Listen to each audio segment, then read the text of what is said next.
Hey, have you heard about the new online platform for advising sessions? Yo, I have. I'm not sure how I feel about it, though. Really? I think it's a great change. It will make advising more convenient for us. We won't have to worry about traveling to campus for appointments anymore. I understand that, but I prefer face-to-face interactions. I feel like I can communicate better and get more personalized advice that way. I get your point, but think about the time saved. With virtual sessions, we can schedule appointments without having to factor in travel time. It will be more efficient. I guess that's true, but I'm also concerned about the technical issues that might arise during virtual sessions. It could affect the quality of the advice we receive. That's a valid concern, but I believe the university will ensure a smooth and reliable platform. Plus, they mentioned reaching more students, so it seems like they've thought about scalability. You have a point. I guess it's worth giving it a try and seeing how it goes. Convenience and expanded access do have their merits. Exactly. Let's keep an open mind and embrace this change. It might surprise us in a positive way. The man expresses his opinion about the proposal described in the letter. Briefly summarize the proposal. Then state his opinion about the proposal and explain the reasons he gives for holding that opinion.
Hey, have you heard about the new peer mentoring program they're introducing next semester?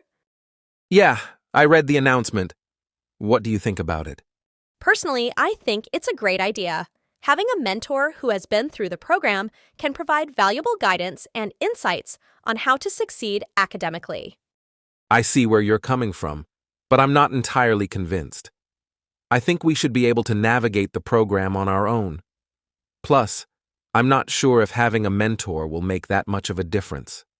I understand your perspective, but I believe that having someone to turn to for advice and support can really make a difference, especially when facing challenges or feeling overwhelmed. It's like having a trusted companion on this educational journey. I guess that's a valid point. I suppose it could help create a sense of community and provide additional resources for students who need it. But I still think it should be optional, not mandatory for everyone. That's a fair concern. Maybe the university should consider offering it as an opt-in program, so students who feel they would benefit from it can participate, while others can choose not to. That sounds like a reasonable compromise. It would give students the flexibility to decide whether they want to take advantage of the program or not. The woman expresses her opinion about the proposal described in the letter. Briefly summarize the proposal. Then state her opinion about the proposal and explain the reasons she gives for holding that opinion.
Hey, have you heard about the new advising tracks? I think it's a great idea. Really? I'm not so sure. It seems like it might limit our options and make things more complicated. I see your point, but I think it's meant to provide more personalized support.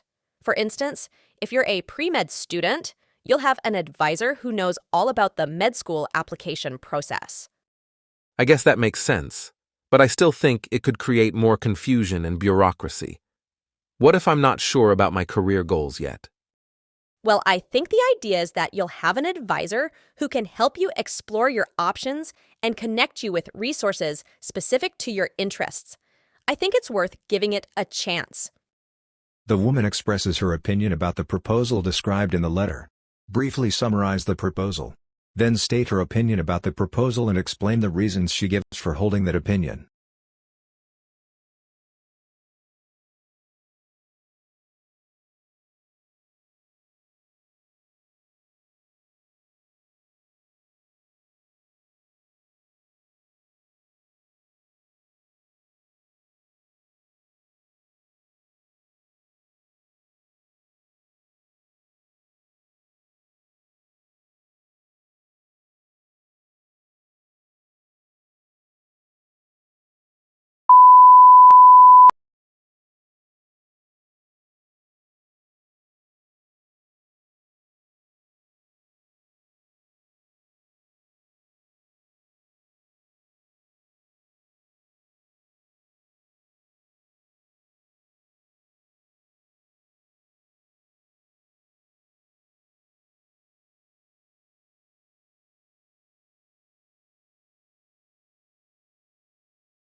Hey, did you hear about the new policy prohibiting eating in the classroom?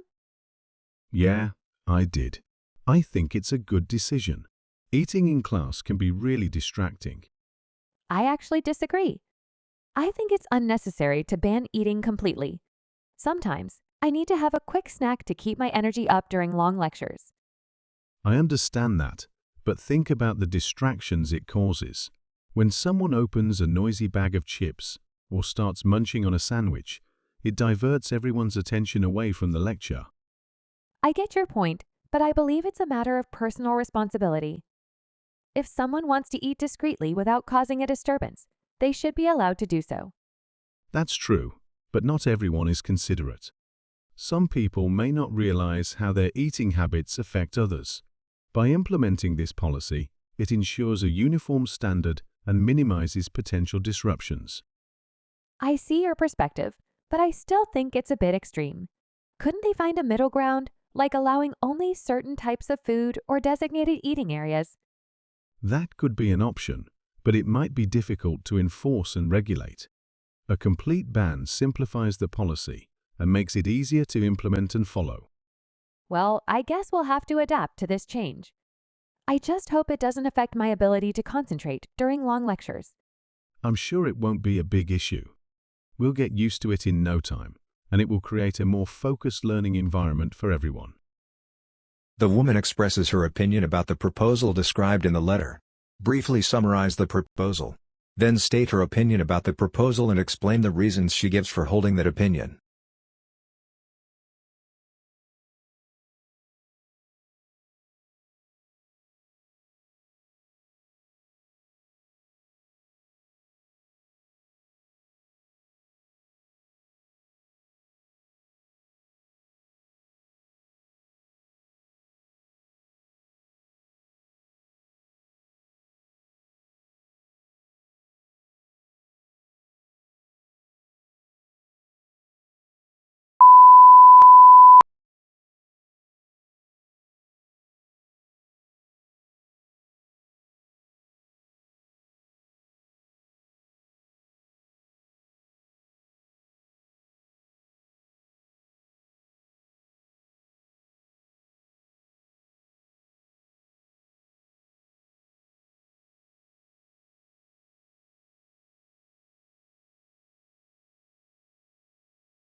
Hey, have you heard about the upcoming change in the running trails at our university? Yeah, I just read the announcement. I'm not sure how I feel about it, though. What do you think? Personally, I think it's a great idea. The current dirt trails can get really slippery, especially when it rains. Paving them will make them much safer to use. I understand the safety aspect, but I kind of like the natural feel of the dirt trails. It's more challenging and closer to nature. I get that, but we also need to consider accessibility. Paved trails will make it easier for students with disabilities or mobility challenges to use them.